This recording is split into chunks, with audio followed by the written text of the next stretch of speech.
ویسے تو ہر انسان کے پاس جو زندگی ہے، جتنے سانس ہیں، ہر سانس اللہ کی نعمت اور اللہ کی امانت ہر ایک کے پاس، لیکن اس نسبت پر جمع ہونے والا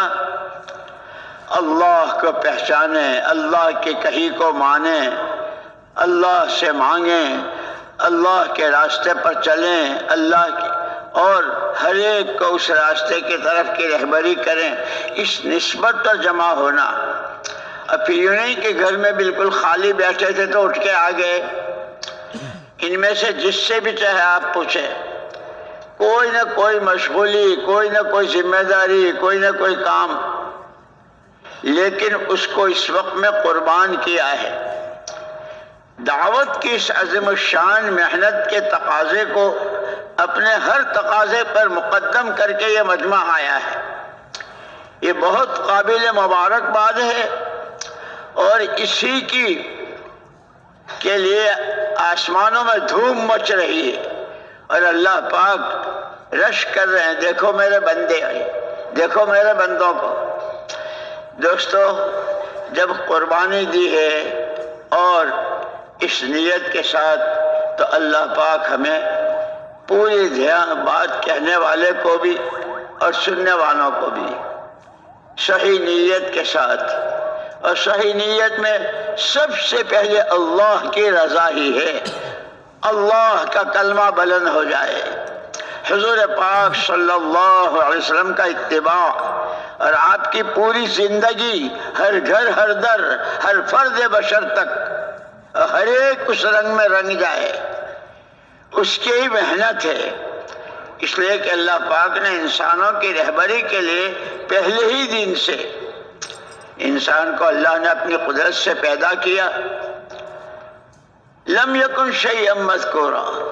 کوئی چیز نہیں تھی، اللہ نے انسان کو پیدا کیا اپنی قدرت سے، اس کو جان دی، مال دیا، صلاحیتیں، قوتیں، مختلف قسم کی استعدادیں، کہ یہ ضائع نہ ہو، یہ برباد نہ ہو، یہ خود اس انسان کے لیے وبال اور اللہ کی گرفت کا سبب نہ بنے۔ اس کے لیے اللہ نے کرم بالائے کرم، کرم بالائے کرم، انسان کو اپنی خلافت کا جوڑا پہنایا، اور اس کے ساتھ اس کی رہبری کے لیے پہلے ہی دن سے انبیاء کرام علیہم الصلاۃ والتسلیمات کا سلسلہ شروع کیا، اور اسی کے ساتھ اپنا علم۔ اس لیے تمام انبیاء اور تمام رسول علیہم الصلاۃ والتسلیمات نبوت کی محنت میں ایمان کی دعوت اور اللہ کا علم، دو چیزیں ساتھ لے کر آئے، تورات، انجیل، زبور، صحیفے، اور پھر تمام علم، تمام کتابوں کا مجموعہ جو قیامت تک کے لیے ہدی للناس، جو آدم کا بیٹا، جو حوا کی بیٹی، اس کی پوری رہبری اسے قرآن میں ملے گی، ہر قدم پر، ہر سانس قرآن رہبری۔ ہاں، اتنا ضرور ہے کہ مولانا محمد یوسف صاحب رحمۃ اللہ علیہ فرماتے تھے، آدمی جدھر کا رخ کر کے کھڑا ہوتا ہے اس رخ کی سوئی بھی نظر آ جاتی ہے، اور جدھر پیٹھ ہوتی ہے کوہ ہمالیہ بھی ہو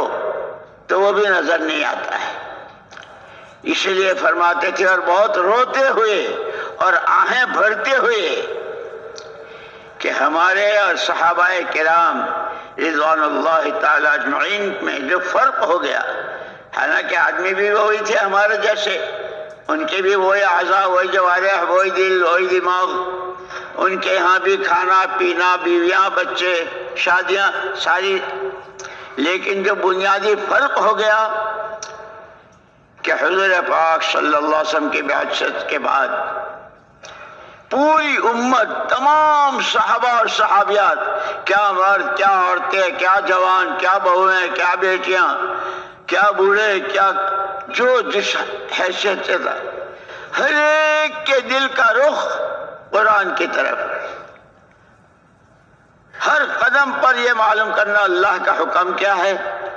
اس حکم کے پورا کرنے کا طریقہ حضور نے کیا بتایا ہے. اسی لیے فرمایا کرتے تھے مولانا الیاس صاحب رحمۃ اللہ علیہ کہ ایمان کے بعد سب سے پہلا رکن اسلام کے جو ارکان ہیں،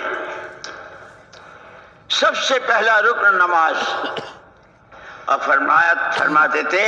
خالی نماز نہیں پڑھنی، نماز کا مزاج بنانا ہے. اسی لیے حضور اکرم صلی اللہ علیہ وسلم نے خود فرمایا صلو کما رأیتمونی اصلی،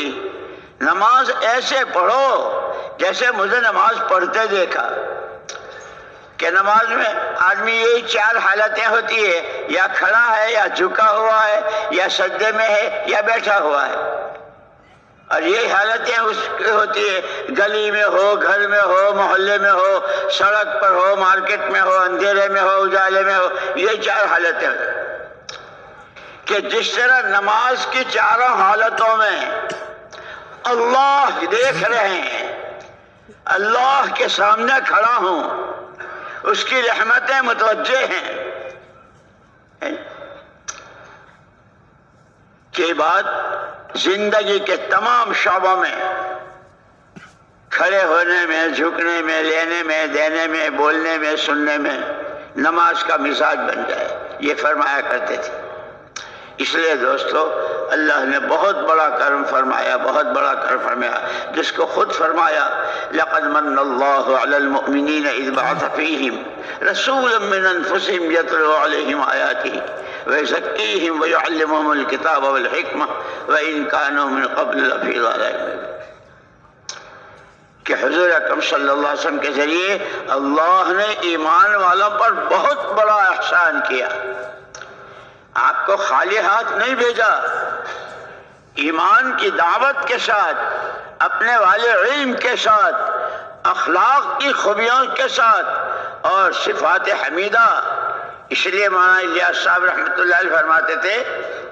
کہ جیسے اماں جان حضرت عائشہ صدیقہ رضی اللہ تعالیٰ عنہ